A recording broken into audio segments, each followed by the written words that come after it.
So you've heard it straight from the students and even a few educators. The classroom is an essential place to learn about natural disasters and even give back. For NewsVision, I'm Nayo Campbell. Living in a city with crime can also be a safety hazard for women.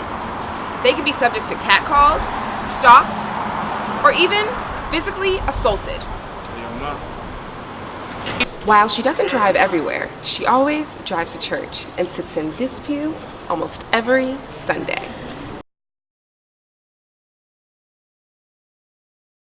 According to Business Insider, Washington, D.C. is number 8 for the best places to live in America. But with being such a popular city, it also has its share of crime.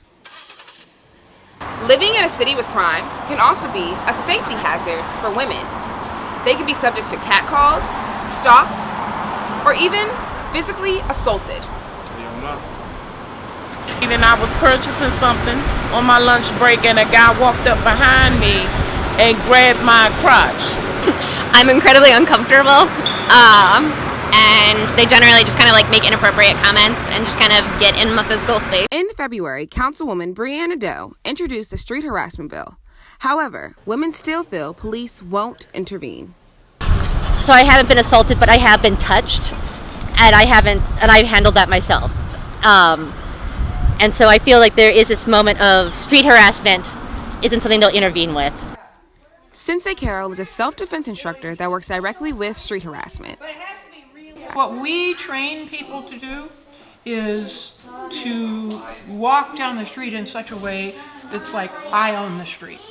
And it cuts down the incidents. We work with a pattern assailant as the male instructor who plays the roles of various typical assailants or perpetrators of people that bother you or do the worst. Victims of street harassment are encouraged to report it. For NewsVision, I'm Nayo Campbell. Over 100. I was 100 in May. So you're 100 years old? Yeah. Wow. If you just look at Dorothy Bodges, you never would have guessed that she's 100 years old. Oh, he's... Well, I want him to make me some eyebrows. Yeah. You all right? And yes, she still drives. While she doesn't drive everywhere, she always drives to church and sits in this pew almost every Sunday. She says the secret is staying active. Well, I think the main thing is to be walking, especially outside. To be outside if you can walk around, because walking does keep you active and it's good for your health. Mrs. Bodges isn't the only one with longevity. Her husband lived till he was 104. We were married in November 11th, 1942, and he died just last year.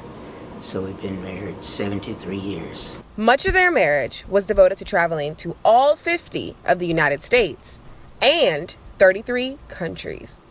George always wanted to go to travel, so we went to all these countries, and every state in the United States we drove to, except we drove to Alaska, but not Hawaii.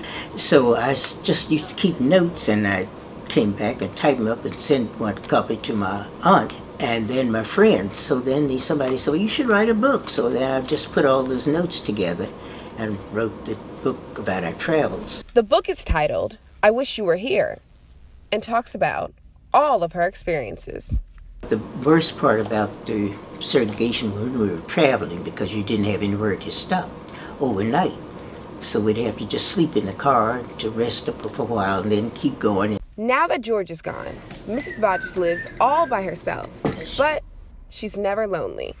And then, of course, I have some help with the housework and all. And I have relatives that visit.